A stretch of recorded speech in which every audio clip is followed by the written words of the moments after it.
Assalamualaikum warahmatullahi wabarakatuh. Oke, kembali lagi. Oke, kali ini kita akan bahas latihan soal satu bendera pengeluaran ya. Nah, jadi sebelum itu ini belum ada kunci jawabannya. Ketika gue bahas soal ini belum ada kunci jawabannya. Jadi kalau misalnya nanti ada yang salah, jadi sebelum nonton video ini cek deskripsi dulu ya.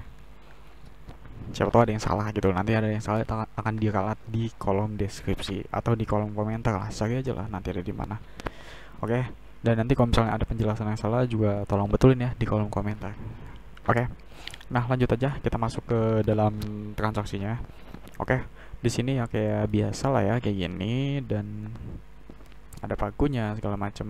Nah, terus di sini transaksinya. Kita kembaliin ke BKU dulu. Oke. Transaksinya di sini ya. Di sini tanggal 4 transaksi pertama tanggal 4 di sini membukukan DIPA. Nah, kalau membukukan DIPA ini ya kayak biasa lah ya, hampir sama, mirip kayak bendera penerimaan. Nah, tapi kalau bendera penerimaan itu kan kita dicatat di BPAP pendapatan. Nah, kalau ini tuh di BPAB belanja. Nah, oke, kita masuk ke BPAB. Mana BPAB-nya? Nah, ini tugas nanti setelah ini kita kumpul ya. Nanti setelah ini dikumpul. Ini sambil ngecek juga betul atau salahnya. Oke, jadi ini membukukan DIPA. Membukukan DIPA, jadi catat aja nih. Ini kan ada pagunya kan masing-masing berapa nih untuk tiap jenis belanja, ada 511 dan lain-lain. Intinya dicatat ya. Nah, di sini 511 nih 100 juta ya kan, sesuai ya 100 juta dan jangan lupa gini. Jadi uraian dan tanggal penambah bukti ini diisi ya pembukuan DIPA ya. Jadi untuk kelas 412 itu kayak gini ya. Takutnya ada kelas lain yang nonton video ini dan itu beda. Jadi ikutin dosen masing-masing aja. Untuk 412 itu kayak gini. Ini pembukuan DIPA jadi ya. Terus di sini juga tulis 100 juta. Nah, nanti ini tuh akan mengurangi gitu loh ke bawahnya. Nah, mungkin juga kelas lain tuh ada yang mungkin diakumulasi atau gimana lah itu. Intinya kemarin tuh pas ketika bendera penerimaan itu kayak masih banyak perbedaan-perbedaan gitu antar kelas. Jadi kembali lagi ikutin dosen masing-masing. Gitu aja sih. Nah, terus kita lanjut untuk yang akun 51129 di sini ya 300 juta sama ya sesuai ya, dan kalian lanjutin aja sampai semua akun ini udah terinput di sini ya di PPAB ya. Jadi masing-masing. Oke. Nah, selanjutnya setelah itu di sini kita masuk ke transaksi yang kedua. Nah, transaksi kedua di sini ini menerima SP2D UP sebesar 20 juta. Nah, jadi SP2D itu ya surat perintah pencairan dana. Itulah ya. Apa sih singkatannya? Lupa. Surat perintah pencairan dana. Itulah lah pokoknya ya. Nah, jadi SP2D ini dia itu diterimanya itu untuk uangnya, untuk uangnya bukan SP2D-nya. Jadi untuk uangnya sendiri ini kan ini bendahara dapat, ini suatu saat itu dapat UP kan. UP-nya itu ada di bendahara nih. Nah, bendahara ini dapat UP yaitu dalam bentuk transferan itu loh. Jadi dari rekening kas umum negara itu langsung ke rekening bendahara, di sini bendahara pengeluaran ya berarti. Jadi dari kas negara langsung ke rekening bendahara pengeluaran. Jadi defaultnya itu seperti itu. Nah, nanti kalau misalnya ada belanja-belanja yang terkait sama UP misalnya itu nggak bisa dilakuin melalui rekening, nggak bisa dilakukan melalui bank, maka bendahara itu harus ngambil dulu uangnya, ngambil. Jadi gini loh, pada dasarnya itu ya intinya bendahara itu dapat uang itu ya di bank gitu loh. Pada dasarnya itu kayak gitu. Nah, nanti tinggal bendahara aja, tinggal dikelolanya aja itu gimana tuh. Entah itu mau 10 jutanya diambil dulu buat disimpan di berangkas, nanti 10 jutanya di bank gitu loh. Jadi ya tergantung aja nanti gimana. Jadi nanti ditata usahain juga, dibukuin juga di sini untuk hal-hal seperti itu. Nah, contoh ini ya, kita bukukan dulu SP2DUP-nya. Nah, sama aja kayak bendera penerimaan. Nah, berarti ini kan SP2DUP ini kan berarti uang masuk kan. Nah, berarti kalau ketika ada uang masuk, maka di debit tambah sebesar berapa? 20 juta ya kan. SP2DUP 20 juta, saldonya 20 juta. Nah, setelah itu di mana uang itu ada? Ya, itu ada di bank. Maka BP Bank kita tulis 20 juta. Gitu ya. Oke. Dan terakhir itu ini ya, kita catat di BP uang persediaan ya. Karena itu tadi. Karena dia ini merupakan UP kan, maka kita catat di uang persediaan. Nanti kalau misalnya LS kita catat di LS, jadi menyesuaikan aja. Oke. Nah, jadi ini 20 juta, 20 juta. Oke. Nah, di BPAB-nya ditulis enggak? Enggak ditulis karena dia ini bukan merupakan realisasi dari belanja gitu loh. Ketika dia realisasi dari belanja, ketika ada belanja yang emang ya belanja, belanja emang belanja. Ketika ada realisasi belanja, maka itu dicatat di BPAB. Karena ini bukan realisasi belanja, ini kita cuma nerima uang aja dari akun, maka kita catat di ya buku-buku itu tadi aja sih. Oke. Nah, kalau misalnya bingung pembukuannya bisa lihat di sini nih. Di PPT ya, di matriks ini. Ini matriks atau apa sih? Atau tabel lah ya. Itulah pokoknya lah ya. Ini SP2DUP nih. Nah, kita di BKU debit kan, bank debit sama BPUP debit ya. Oke. Jadi tinggal liatin aja nanti untuk lebih mempermudah melakukan transaksi sih. Untuk mencatatnya lebih mempermudah untuk mencatat. Bisa diliatin aja. Ini benar-benar ringkas banget dan udah enak banget sih pakai ini. Bisa dilihat di PPT masing-masing lah ya pokoknya. Oke, kita lanjut lagi ke transaksi yang nomor 3. Transaksi nomor 3 tanggal 11. Nah, ini mengambil kas tunai dari bank sebesar 19 juta. Nah, ini ya tadi yang gue maksud. Nah, tadinya kan dia itu apa ya? Dia tuh menerima uang dalam bentuk bank lah ya. Intinya di bank lah, menerima uang dalam bentuk transferan gitu. Dia ke rekening bendahara.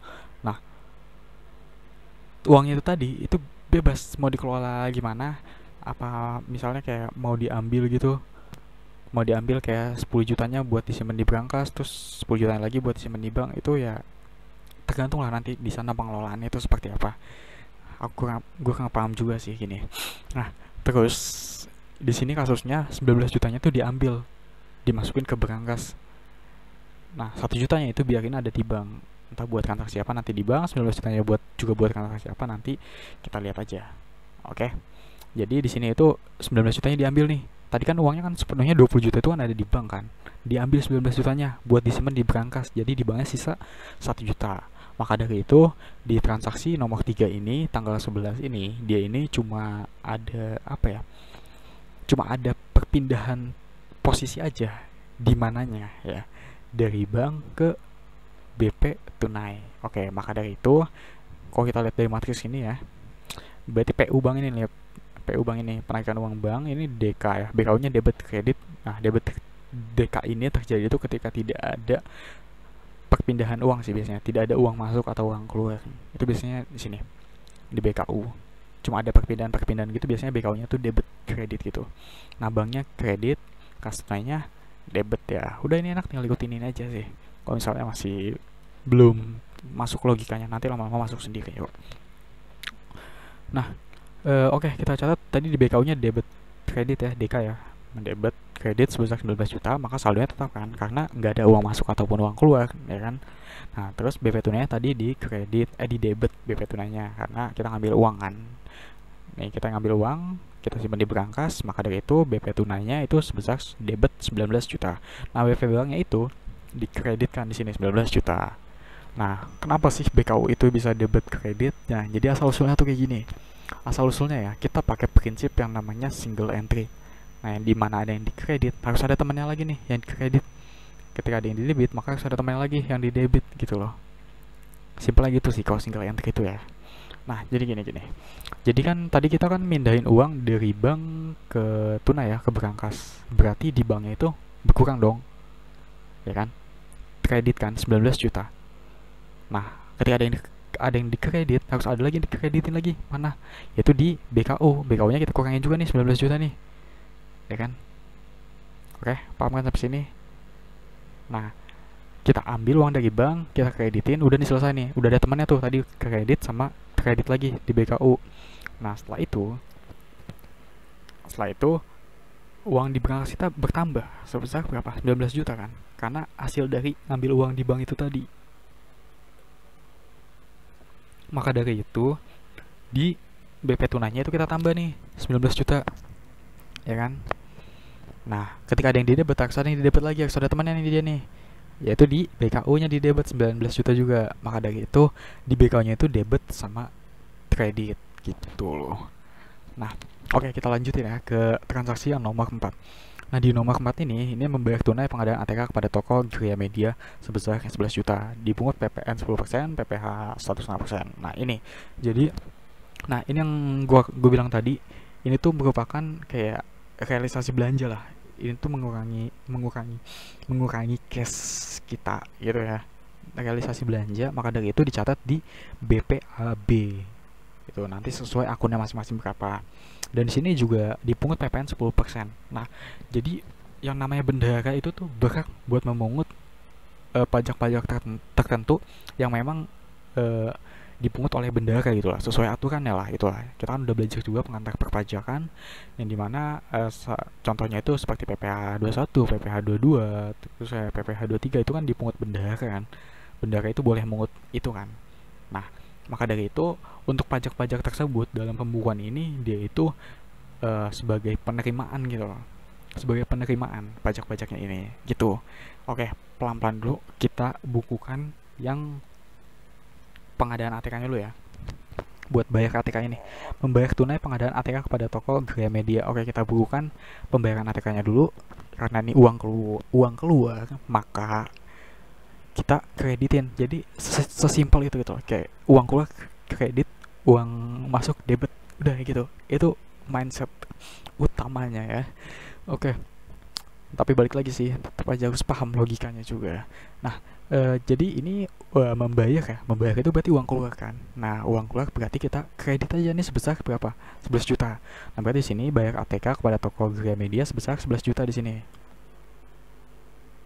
Oke, udah kita kreditin 11 juta, nanti saldonya tinggal menyesuaikan aja ya. 11 juta dan terus, nah kita pakai apa bayarnya? Pakai tunai. Maka dari itu kita keluar nih uang yang ditunai. Yang ada di perangkas kita ambil, kita bayar 11 juta nih. Nah, aman kan? Selesai.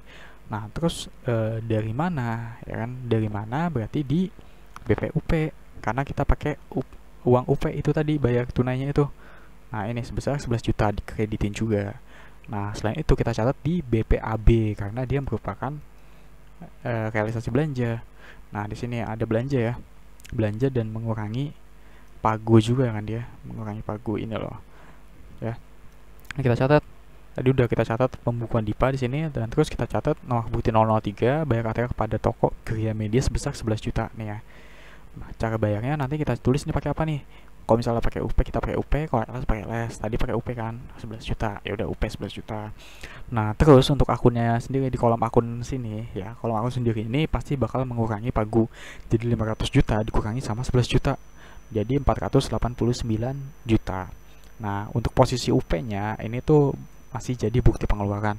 Nanti kalau udah ada GUP baru dia masuk ke kolom yang sudah disahkan gitu.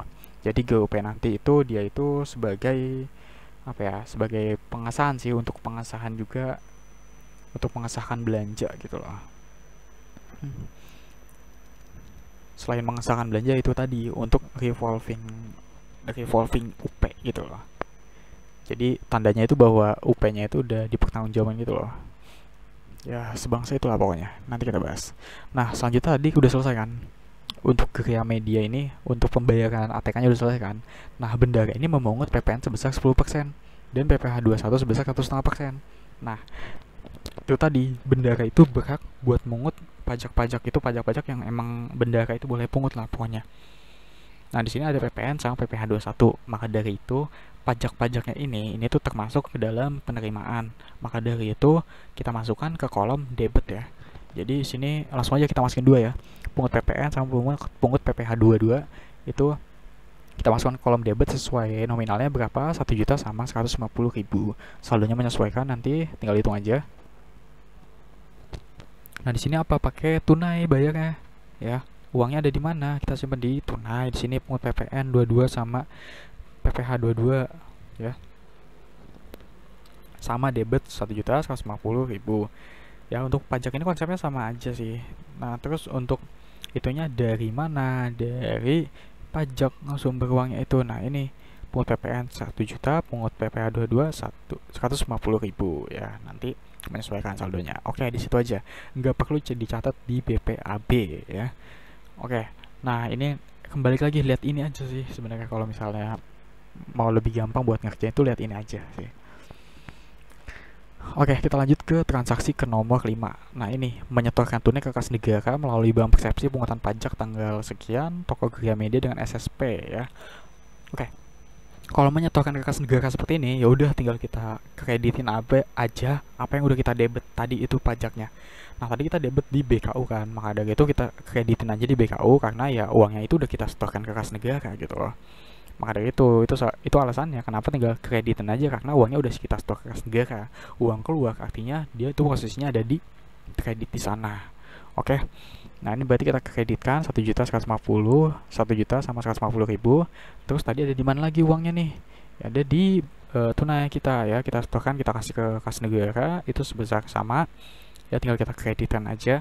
Selanjutnya ada di BP pajaknya juga kita kreditkan.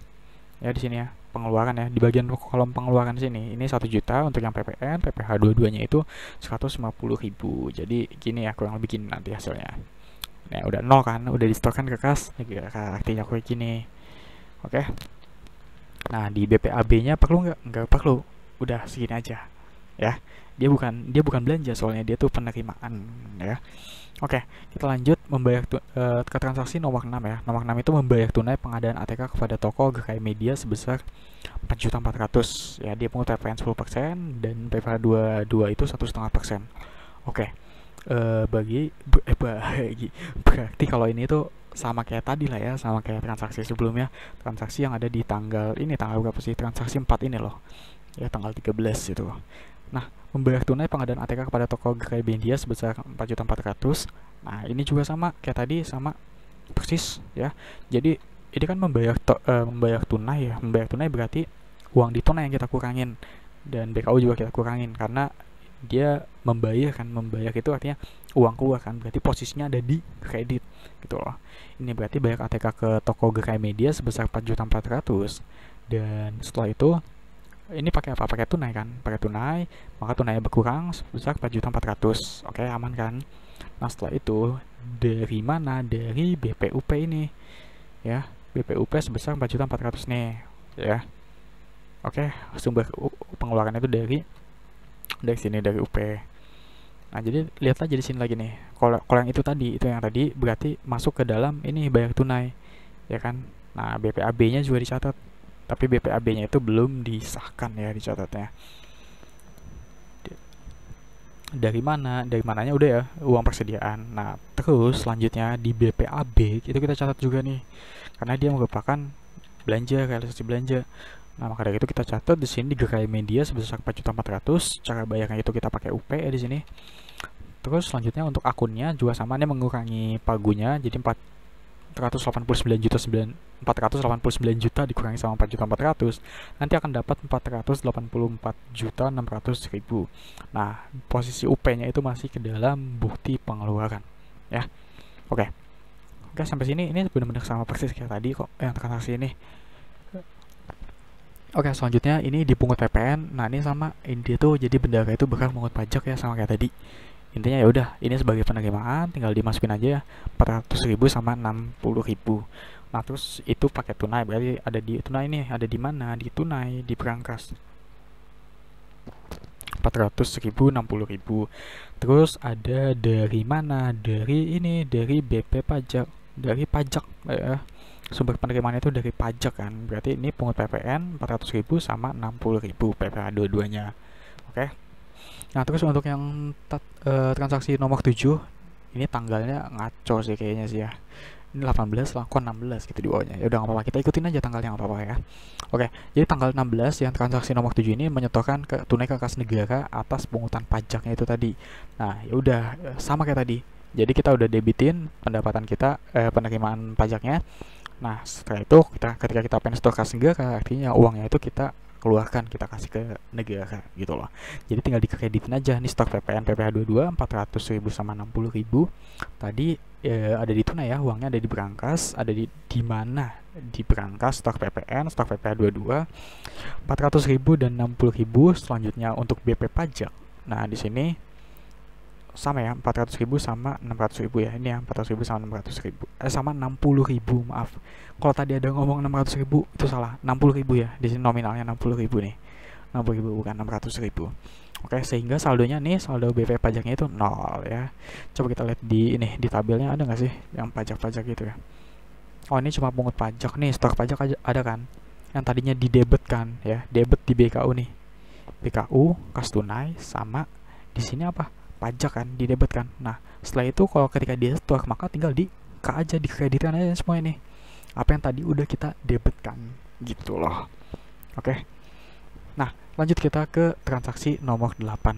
Nah, transaksi nomor 8 ini, dia ini menerima SP2DLS tanggal sekian PT Graha Media atas pengajuan SPMLS sebesar 22 juta untuk pembayaran pembelian ATK. Nah, berarti ini apa? Jadi untuk SP2D itu ada SP2D sebenarnya banyak sih. SP2DLS ini ada bendahara sama SP2DLS pihak ketiga ya. Ya, pihak ketiga. Nah, untuk ini tuh SP2DLS apa coba? Coba SP2DLS apa? SP2DLS pihak ketiga. Kenapa pihak ketiga SP2DLS-nya? Ya karena di sini nggak ada kata-kata menerima SP2DLS bendahara gitu aja sih. Dan di sini yang lebih meyakinkan bahwa ini SP2DLS pihak ketiga itu ini atas nama PT Graha Media atas pengajuan SPMLS ya, dan ya pokoknya itulah ya.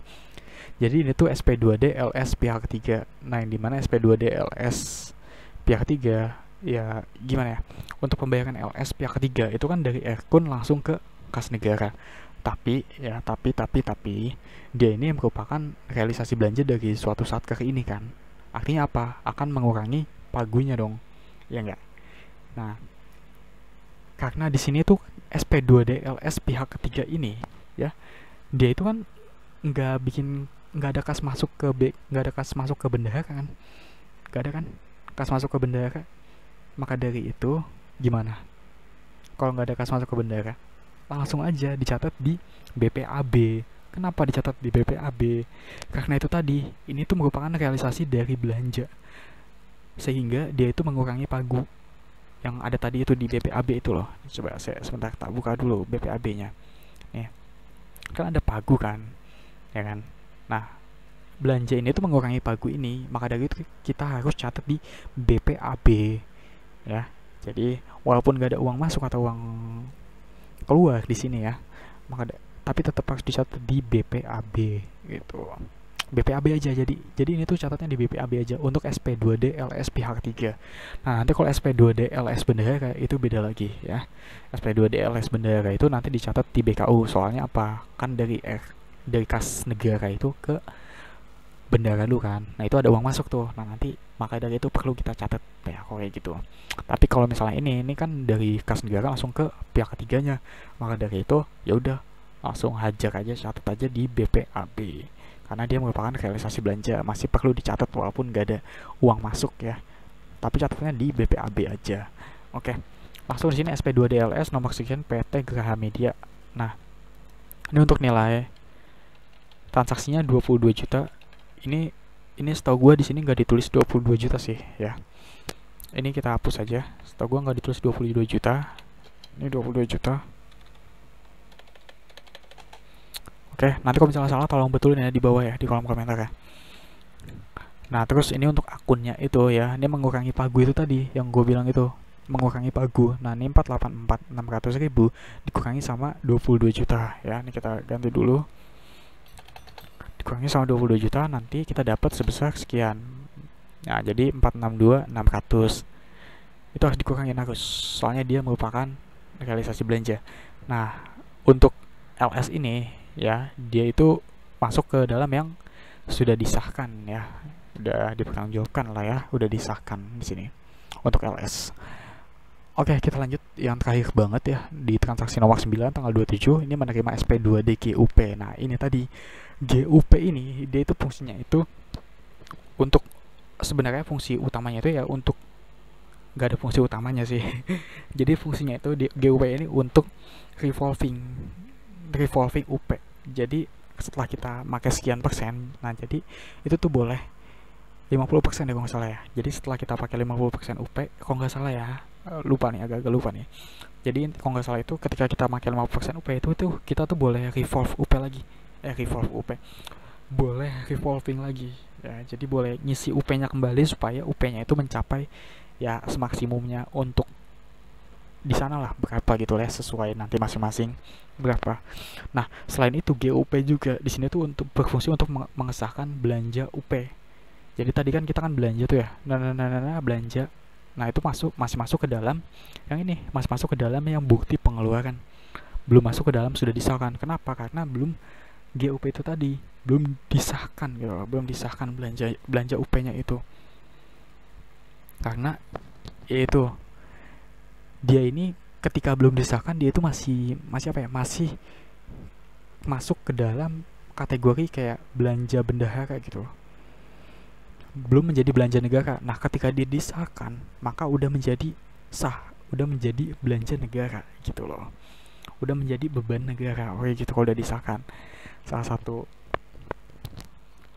jadi GOP itu fungsinya itu seperti itu. Nah, jadi itu tadi ya. Jadi GUP itu kan pertama tadi buat apa? Buat revolve. Artinya ketika ada GUP, uang kita nambah kan, uang bendara nambah kan. Sebesar berapa di sini? 15.400.000. Ya udah nih kita tambah nih. 15.400.000 ya. Oke. Nambahnya di mana ya? Di bank dong, udah jelas ya. Jadi kalau dari negara ke bendara atau ya ke bawahan-bawahannya itulah ya, ke KL atau kemana lah ya, di bawahan negara itu, alat-alat negara itu yang apa sih ya, itulah pokoknya lah ya. yang aja. Jadi ya itu defaultnya itu pakai transfer lah ya, nggak mungkin uang, misalnya kayak uang 1 M itu sebanyak apa, nanti kayak 1 triliun mungkin sebanyak apa gitu. Makanya pakai rekening lah ya. Jadi ini nanti GUP juga sama, GUP itu ditransfer ke rekening bendara dari kas negara. Nah, maka dari itu kan nambah kan. Berarti kita masukin 15.400.000 di debit di sini nih, nominalnya 15.400.000 ya. Di debit 15.400.000. Setelah itu ada di mana? Berarti di bank dong ya kan. 15.400.000. Nah, terus dari mana ya? Ada dari UP ya. 15.400.000 ini dari mana? Dari UP di sini. Oke. Sehingga saldo akhirnya di sini 20 juta rupiah. Udah 3 itu aja, nggak perlu kita catat di BPAB ketika menerima uangnya. Tapi karena di sini GUP itu fungsinya itu untuk salah satunya, selain dari revolving, selain dari bendahara dapat uang, itu untuk mengesahkan. Maka dari itu GUP ini kita catat di BPAB ya. BPAB nanti tergantung di sini kelompok akun 5 berapa nih, 52111, berarti kita catat di 52111 di sini ya. Nih SP2D GUP. Nah, setelah itu di sini langsung aja kita tulis di yang sudah disahkan ya, sesuai berapa itunya lah ya. Jadi fungsinya GUP ini sendiri ada dua. Yang pertama untuk revolving, bendara dapat uang lagi, UP-nya jadi full lagi. Dan yang kedua itu untuk mengesahkan supaya mengesahkan belanja UP yang dilakukan oleh bendara itu tadi itu menjadi belanja negara gitu loh. Oke, sekian dulu untuk pembahasan ya latihan 1 di pertemuan berapa ini kemarin, 8, berarti pertemuan 9. Oke ya, jadi kalau misalnya kalian kelas lain bukan kelas 412 nonton video ini, ya udahlah ya, menyesuaikan dengan dosen masing-masing untuk tata cara penulisannya seperti apa. Oke, sekian. Kalau misalnya ada yang salah, tolong komentar di bawah ya, bantu koreksi. Oke, sekian. Wassalamualaikum warahmatullahi wabarakatuh.